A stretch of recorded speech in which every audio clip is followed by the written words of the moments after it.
사교육걱정업 세상은 2019학년도 수능이 치러진 한 달 뒤에 여러 학부모님들로부터 민원을 받았습니다. 2019학년도 수능이 역대급 불수능으로 인해서 정상적인 학교교육 과정으로 도저히 대비가 불가능하다라는 민원들을 여러 차례 제기를 받아왔고, 또 특정 학부모님들께서는 국가를 상대로 손해배상 청구를 라는 문제들을 제기하셨고, 이와 관련해서 그 합리적인 검토를 단체에서 진행을 해, 또 10명의 현장 조사에서 학년도 수능의 영역과 교육과정 위반 여부를 분석을 하였습니다. 국가는 당연히 교육과정 내에서 수능을 출제해야 할 의무가 있고, 공교육 정상화 차원에서 학교에서 가능한 국가표준화 시험을 시행해야 되는 의무가 있기 때문에 교육과정 위반 여부를 분석한 것입니다. 분석 결과 지난 10월 30일에 회견을 통해 발표했던 것처럼 수학 영역에서 12문항, 국어 영역에서는 3문항의 문제가 교육과정을 것으로 판정되었고, 관련해서 수험생과 학부모의 피해가 발생했다라면 당연히 을 해야 하며, 또 수능이 이렇게 고난도 문제가 출제되는 것을 통해서 수능의 모의고사 성격을 가지고 있는 시도교육청이 주관하는 학력평가, 평가원이 주관하는 모의고사에서도 또 문제가 출제되고 위반 여부가 문제 제기가 되고 있는 상황이기 때문에, 에서도 국가와 또 평가원은 청은 관행들을 반드시 해결해야 된다라는 가지고 2019 불수능에 대한 손해배상 소장 제출과 관련된 확보하기 위해 기자회견을 갖게 된 것입니다. 오늘 기자회견 낭독은 사교육걱정업 세상 상임 변호사인 홍민정 변호사님께서 해주시겠고, 낭독 이후에 최수일 수학사교육포럼 대표님께서 발언을 해주시고, 또 법무법인 SL의 배정호 변호사님께서 발언해 주시고, 또 추가적으로 학부모님들의 자유 발언이 있겠습니다. 그러면 기자회견문 낭독이 있겠습니다. 공교육 정상화 촉진 및 선행교육 규제에 관한 특별법은 제8조 내지 제10조를 통해 학교와 대학의 입학 전형의 경우 국가, 시도 학교가 정해놓은 교육과정의 범위와 수준을 벗어나서는 아니 된다고 명시하고 있고, 제4조는 국가 및 지방자치단체는 국가가 정한 교육 목표와 내용에 맞게 학교가 교육과정을 편성, 운영하고 그 내용에 대하여 공정하게 학생 평가를 할 수 있도록 지도 감독하여야 한다는 등의 의무를 규정하고 있습니다. 이 법령을 종합하여 해석해 볼 때 선행 문제를 출제를 예방하고 이를 지도 감독할 책무가 있는 국가 또한 자명하게 해당 교육과정의 범위와 수준을 벗어나는 문제를 출제해서는 안 되는 것입니다. 또한 대학 입시에서 중요하게 작용하는 국가 출제의 수학 능력 시험을 공교육 정상화법의 예외로 해석하게 되면 고등학교에서도 대입 준비를 위하여 고교 교육 과정에서 벗어난 내용을 교습할 수밖에 없으며, 이는 초, 중, 고등학교의 교육 과정이 정상적으로 운용되도록 하기 위하여 교육 관련 기관의 선행교육 및 선행학습 유발을 행위를 규제하는 공교육 정상화법의 취지를 완전히 몰각하게 되는 것입니다.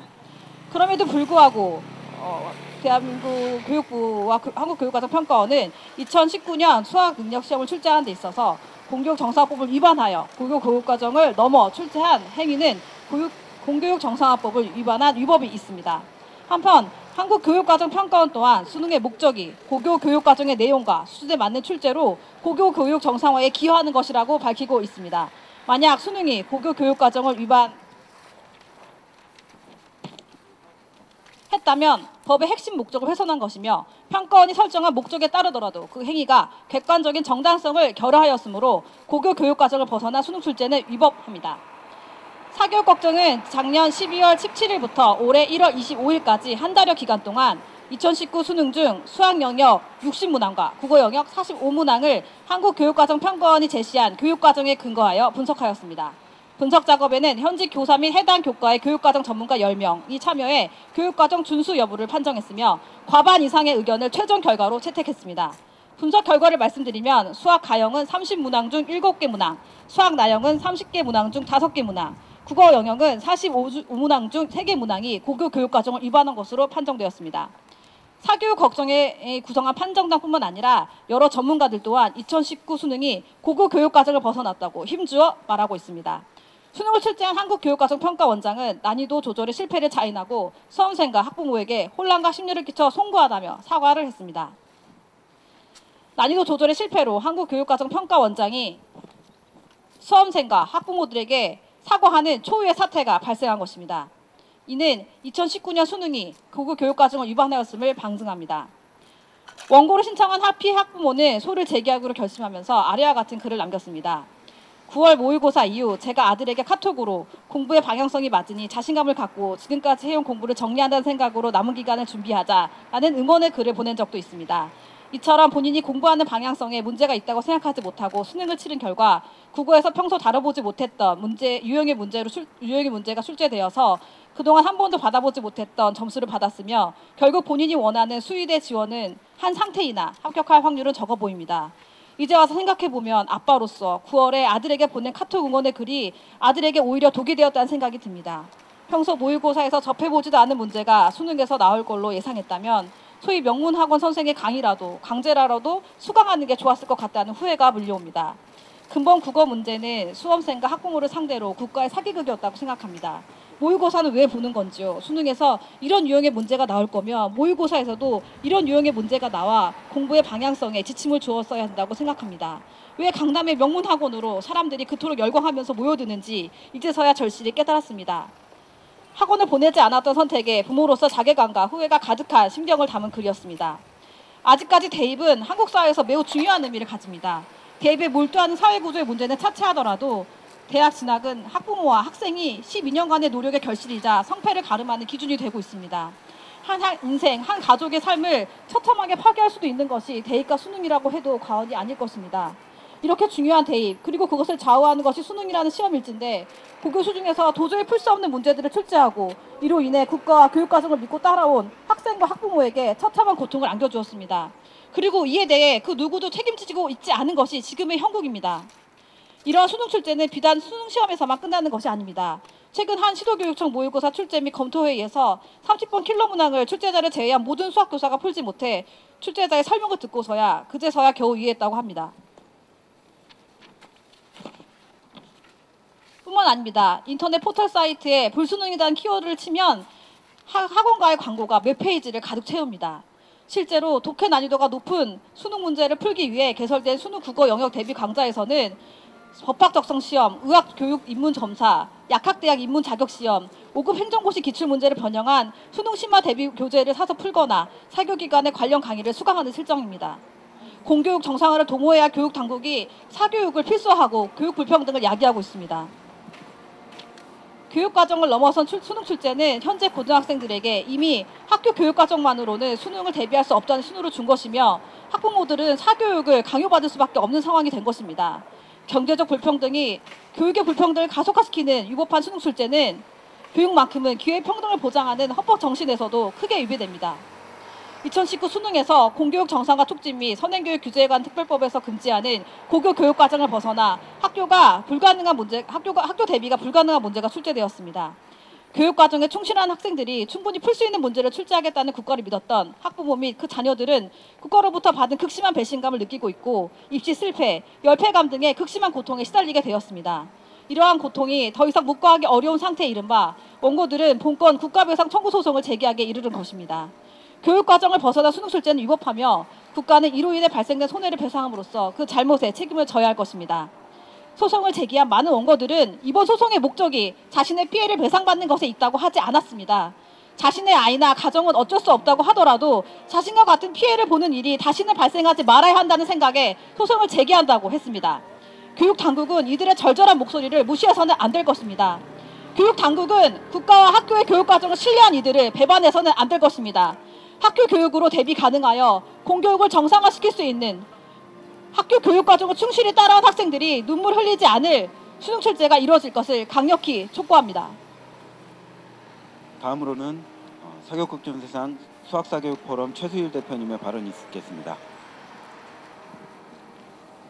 수능 수학 30번 문제가 몰고 온 고등학교 교실 현장은 이렇습니다. 30번 문제는 정상적인 수업으로는 절대 해결할 수가 없습니다. 그리고 실제 정답률도 1% 정도니까 99% 학생들은 풀지를 못한다는 겁니다. 이것을 고등학교 수업 현장으로 적용하면 교실에 수능 30번 문제 풀 아이가 한 명도 없다는 얘기가 됩니다. 그러니 30번을 풀 수 없는 아이들에게 가르칠 수도 없습니다. 그리고 국가가 제공한 교육과정과 교과서로는 30번을 가르칠 아무런 자료가 없습니다.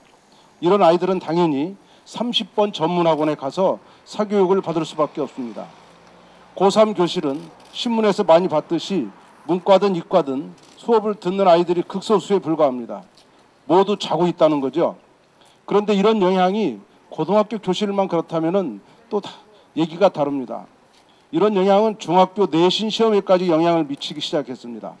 수능 30번 같은 문제를 출제하는 중학교 수학시험 문제가 등장한 겁니다. 그런 수학 교사에게 물었습니다. 왜 그런 문제를 출제하느냐고. 그랬더니 이렇게 답변했습니다. 지금부터 우리 아이들이 이런 문제를 학교 시험에 출제하지 않으면 애들이 고3 됐을 때 수능 30번을 풀 수가 없다. 그래서 교육과정을 어기면서까지도 이런 고난도 문제를 출제해서 가르쳐야 한다고 주장하고 있습니다. 그러면 초등학교는 어떤가요? 요즘 사교육 트렌드는 선행 심화 학습입니다. 선행 학습이 발전하여 심화가 붙었습니다. 고난도 심화 문제를 푸는 연습을 초등학교 때 시작하지 않으면 늦는다고 다들 난리입니다. 그래야만 수능 30번을 풀 수 있다고 주장하고 있습니다. 수능 시험은 대학 선발교사 성격이 강하므로 다소 고등학교 교육과정을 위배해도 된다는 주장이 있습니다. 말도 안 됩니다. 이런 주장은 선발을 위해서 공교육을 무너뜨려도 된다는 말도 안 되는 주장입니다. 대학 교육이 아무리 중하고 대학 선발이 아무리 귀중해도 그 근간이 되는 고등학교 교육을 망치면서까지 그 존재 이유를 찾는 것은 어리석은 일입니다. 최근 수능 만점 맞은 학생 인터뷰가 나왔습니다. 그 학생은 킬러 문항을 풀기 위해서 비킬러 문항을 빨리 푸는 연습을 무수히 많이 했다고 합니다. 물론 재수생입니다. 재수를 하면서까지 킬러 문항 대비하는 시간을 확보하기 위해서 비킬러 문항마저도 빨리 푸는 그런 연습하는 것이 과연 교육인지 다시 되묻고 싶습니다. 학교 교육의 정상적인 운영을 심각하게 훼손하고 있는 수학 30번 문제는 즉시 출제 금지시켜야 합니다. 다음으로는 본 소송을 수임하신 법무법인 SL의 배종호 변호사님의 발언이 있겠습니다. 네, 간단하게 말씀드리겠습니다. 그 불수능 문제가 발생한 이후에 지금 몇몇 변호사들이 법률위원회에 있는 몇몇 변호사들이 이 건을 과연 국가배상소송으로 소직이 가능한가에 대해서는 여러 가지 법리 판단을 해봤습니다. 그래서 수차례 회의 이후 이건 명시적으로 국가나 아니면은 평가원에서 수능을 출제하면서 교과과정 내에 그 문제를 내야 하느냐에 대해서 명시적인 사실 의문은 없지만 여러 이제 관련 법령을 종합해 보면은 국가가 학원이나 학교에서 교과과정 외에 문제 출제하지 못하도록 지휘 감독하는 기관이기 때문에 그렇다면 당연히 본인이 지키지 못하는 규범을 감독할 수는 없는 것이거든요. 그래서 저희는 충분히 관련 법령을 쭉 보면은 국가에게 이걸 물을 수 있다라고 봤고요. 그래서 저희 소송의 목적이 단순히 소재기 자체만으로 있는 게 아닙니다. 그래서 이게 뭐 국가에 경고적인 의미를 준다라는 것을 넘어서 그 부분에 대한 위법성은 법원의 판단을 받아봐야 한다는 것이죠. 제가 알기로는 교과부는 뭐 수능은 관련 법령에 적용이 안 된다 이렇게 이제 아직 물리적으로 해석하고 있는 것 같은데요. 그 부분에 있어서 이제 법원의 판단을 꼭 받아서 앞으로 이런 일이 다시 재발하지 않도록 법원의 판단을 받아야 되겠다라는 결론에 도달하였고, 두 번째는 그럼 단순히 이게 위법성을 확인한 것으로 족하는가, 그렇지는 않다. 이제 민사소송, 이제 손해배상 청구 소송이기 때문에 원고들이 손해가 발생하는지를 저희들이 면밀히 이제 주장할 것이고, 아직 학생들이 입시가 다 끝나지 않았기 때문에 손해를 하나하나 다 이제 원고 다 아이들마다 특정할 수는 없는 상황입니다. 그래서 수능이 이제 그 입시가 다 마무리되고 하면은 각 원고별로 발생한 손해가 어떻게 되는지, 재산상 손해가 어떻게 되는지, 또 정신적인 손해가 어떻게 되는지, 또 학부모들이 아이들이 이 문제를 풀므로 인해서 당했던 아까 이제 뭐 홍민정 변호사님 말씀하셨지만은 단순히 대입이라는 게 그 아이 문제가 아니라 사실 그 가정의 문제이기 때문에 우리나라 같은 경우에는요. 그래서 그 부모들이 당했을 그 정신 고통은 어떻게 되는지 이런 것들을 면밀히 저희가 주장하여서 결과적으로는 저희가 이제 받기를 원하는 판결은 위법하고 당연히 그 부분에서 중과실이 있고 그리고 아이들이 또 학부모들이 이런 문제로 인해서 고통을 받았고 재산상 손해도 발생했다라는 부분을 저희가 확인받고자 하는 것입니다. 네, 이상입니다. 다음으로는 입시를 앞둔 수험생을 두고 있는 학부모님의 발언이 있겠습니다. 네, 올해 고3 올라가는 수험생의 엄마입니다. 제가 이 자리에 나올 수 있었던 가장 큰 이유는 저희 아이는 교과서 위주로 그리고 학교에 충실한 공부를 해왔고요. 학원 다니지 않고 국가가 제공한 교과서만 믿고 오로지 선생님이 전문가라고 믿고 있는 아이입니다. 그렇게 충실하게 학교 공부를 하고 있는 고3 예비 고3인데요. 고3 올라가면서 이제 EBS 수능 준비를 하고 있습니다. 그런데 이 EBS 수능 준비하면서 느끼는 게 아이들이 저희 아이가 이게 혼자 도저히 대비할 수 없는 문제들을 이제 EBS조차도 킬러 문제 위주로 계속 훈련시키는 방법으로 아이들을 가르치고 있더라고요.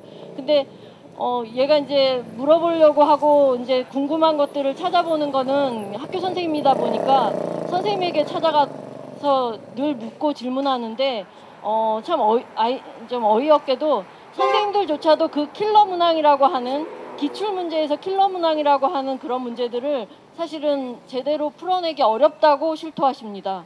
그런 걸 보고 아이가 사실은 문제풀이 과정 그거를 외우다시피 공부를 하고 있는 실정입니다.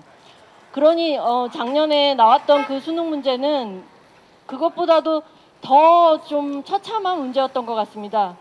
아이는 거의 대비하는 거를 지금 그런 문제 위주로 하는 거를 일단 포기하고 비킬러 문항에 지금 열중하고 있는 실정입니다. 공교육 정상화라는 그런 거대 담론에 대해서 진짜 허울뿐이라는 생각이 듭니다. 그 가장 작은 실천 하나가 아이들이 학교 안에서 모든 문제를 해결할 수 있고 수능 문제를 대비할 수 있고 그 기본을 실천하는 것이라고 생각합니다. 이 기본조차도 지켜지지 않는 학교 안에서 그리고 국가를 믿고 누가 공부를 하겠으며 부모들이 어떻게 국가에 대해서 아이들을 맡기고 이 땅에서 이 나라에서 수능을 공정한 평가라고 기대하겠습니까? 그 기본을 지켜주십시오. 모든 아이가 우리 아이라고 하셨던 말씀, 정부가 그렇게 외치셨던 말씀, 아이들은 허공에 날리는 그냥 구호뿐이었습니까? 제발 부탁드립니다. 그리고 이 정상화 우리 아이에게 직접적으로 혜택이 되든 안 되든 저는 고3 우리 아이를 위해서 이 자리에 나왔다고 생각하지 않습니다. 우리 모두의 아이, 우리 모든 학부모가 기본이 지켜지는, 상식이 지켜지는 나라에 살고 싶습니다. 감사합니다. 예, 사교육걱정수상 공동대표 송인수입니다. 몇 해 전에 수능이 불수능이라고 해서 상당히 아니죠. 그 당시 그 물수능이라고 해서 MB정부 이주호 장관 시절에 수능이 굉장히 쉬워서 만점자가 속출했다 이렇게 발표가 되었을 때 강남의 학부모들이 그리고 강남의 학원가들이 버스에 광고판을 붙였습니다. 물수능 안 된다 그런 광고판을 붙여서 상당 시간 동안 그렇게 홍보를 했습니다. 저는 그때 그 광고판을 보고 MB정부가 결정을 잘했다. 강남의 학부모들이 왜 아우성이고 강남의 학부모들이 또 학원가가 왜 아우성인가. 물수능으로는 학원 갈 필요가 없기 때문에 그렇습니다. 대부분의 부모들과 대부분의 아이들은 물수능이라고 일컫는 학교 교육과정의 적정한 방식의 수능 출제에 대해서 환영하고 학원의 모든 것을 의존하는 그런 일부 계층의 가정과 그리고 학원 측에서 반발하는 이 적정한 난이도의 수능은 옳다. 정부가 결정을 잘했다. 그렇게 우리는 판단했습니다. 그런데 촛불 정부라고 불리우는 문재인 정부 들어서서 이렇게 대부분의 아이들이 학교 정상적인 교육 과정으로 대비가 안 되는 그런 수능의 문제를 출제하고, 그래서 90% 이상의 아이들의 눈에 피눈물을 흘리게 만들고 결국 학교의 정상적인 교육 과정으로 대비가 안 되니 학원을 가야겠고, 그리고 이 지역에서는 안 되니 강남으로 가야겠고, 이렇게 아이들을 학교로부터, 학교 교육으로부터 버리게 만드는 이런 잘못된 출제 방식, 너무나 당혹스럽습니다. 결국 정부의 이번 불수능 문제들은 학교에 더 이상 의존하지 말고 부모들이요, 아이들 다 학원 가라, 그렇게 부추기는 것과 다름없습니다. 정부가 그동안 뭐 했습니까? 박근혜 정부 때 선행교육규제법을 만들어서 학교의 선행 그리고 학원의 선행을 유발하는 학교의 난이도 높은 시험 규제하고, 그리고 학교의 정상적인 교육과정을 운영하면서 방과 후 교실의 선행 프로그램 방지하기로 그렇게 박근혜 정부 때 결정을 하고 법을 통과시켰습니다. 촛불 정부 때 다 무너뜨렸습니다. 초등 1, 2학년 영어 방과 후 교실 허용하는 선행교육규제법 개정을 추진했고, 그래서 저희들은 사실은 선행교육규제법 제정될 때